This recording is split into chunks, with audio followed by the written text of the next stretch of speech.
وہ اصل میں نمازی ہی نہیں۔ دوستو، آج ہم آپ کو ایسے شخص کے بارے میں بتائیں گے کہ کون سا ایسا شخص ہے جو نماز بھی پڑھے لیکن وہ نمازی بھی نہیں کہلائے، جس کی نماز اسے باطل سے نہیں روک پا رہی، یعنی اسے حق یعنی نعت مصطفیٰ، کمال مصطفیٰ، اوصاف مصطفیٰ کے چرچے کرنے پر نہیں ابھارتی۔ وہ بندہ اگرچہ رکوع تو کرتا ہے، اگرچہ سجدے میں سر تو رکھتا ہے، مگر اس کی نماز سچی نماز نہیں ہے۔ شوق تیرا اگر نہ ہو، شوق تیرا اگر نہ ہو میری نماز کا امام، میرا قیام بھی حجاب ہے، میرا سجود بھی حجاب ہے۔ یا رسول اللہ صلی اللہ علیہ وآلہ وسلم، اگر آپ کی محبت، آپ کا شوق، آپ کا عشق دل میں نہ ہو تو نماز کی حقیقی برکتیں ظاہر نہیں ہوتی۔ اس وقت تک قیام بھی ایک پردہ رہتا ہے، سجدہ بھی غفلت سے ہوتا ہے۔ اے عاشقان رسول، یہ غور کرنے کی بات ہے۔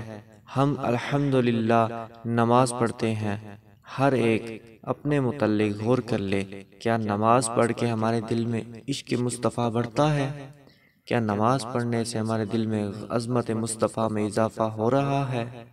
کیا نماز پڑھنے سے ہمارے دل میں نعت و اوصاف مصطفیٰ پڑھنے سننے کا شوق ابھر رہا ہے؟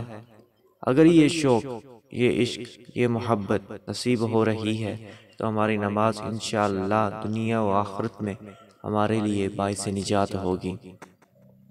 اور اگر ایسی صورت ہے کہ نمازیں تو پڑھتے ہیں مگر معاذ اللہ دل میں جو عشق رسول تھا وہ بھی کم ہوتا جا رہا ہے، دل میں جو نعت مصطفیٰ کا شوق تھا وہ بھی کم ہوتا جا رہا ہے، پھر ہمیں اپنی نمازوں کی فکر کرنی چاہیے۔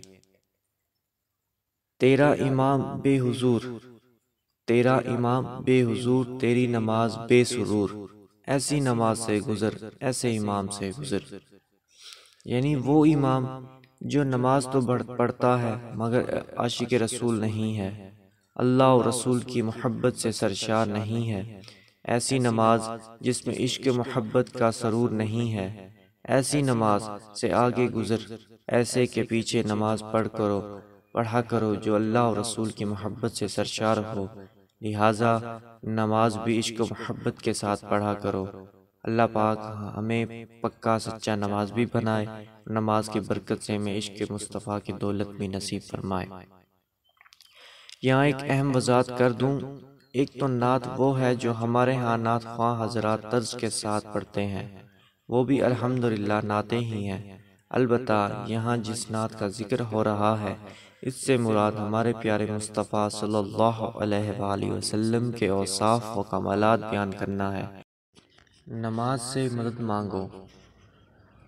پیارے اسلامی بھائیوں، مرکزی طور پر صبر اور نماز کے ذریعے مدد مانگنے کا حکم دیا گیا ہے، لہٰذا ہمیں چاہیے کہ کوئی مشکل ہو، کوئی پریشانی ہو، کسی تکلیف ہو، کاروبار بند ہو گیا ہو، نوکری نہیں مل رہی، گھر کے حالات ٹھیک نہیں، گھر میں لڑائی جھگڑے ہیں، بیماری آ گئی، قرض چڑھ گیا، وغیرہ وغیرہ، کسی قسم کی مشکل ہو، ہمیں چاہیے کہ ہم نماز سے مدد چاہ کریں۔ جب بارگاہ رسالت میں بھوک کی حاضری ہوتی، صحابہ تفسیر نے اس جگہ بیان فرمایا، اللہ پاک کے آخری نبی صلی اللہ علیہ وآلہ وسلم گھر کے فاقے میں ہوتا تھا، گھر میں فاقہ ہوتا تھا اور رات میں کچھ ملاحظہ نہ فرماتے اور بھوک غلبہ کرتی تھی تو نبی کریم صلی اللہ علیہ وآلہ وسلم مسجد میں تشریف لا کر نماز میں مشغول ہو جاتے تھے۔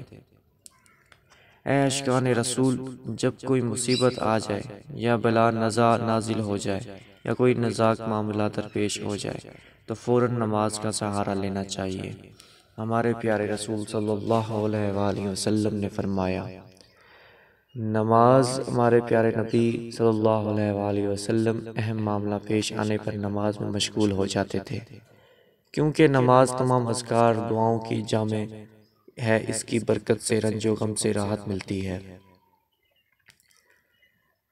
حضرت ابن عباس رضی اللہ تعالیٰ عنہ بیٹے کی وفات کی خبر سن کر نماز میں مشغول ہو گئے اور نماز کو اتنا لمبا کیا کہ جب لوگ دفن کر کے لوٹے تب آپ نے سلام پھیرا ہوا۔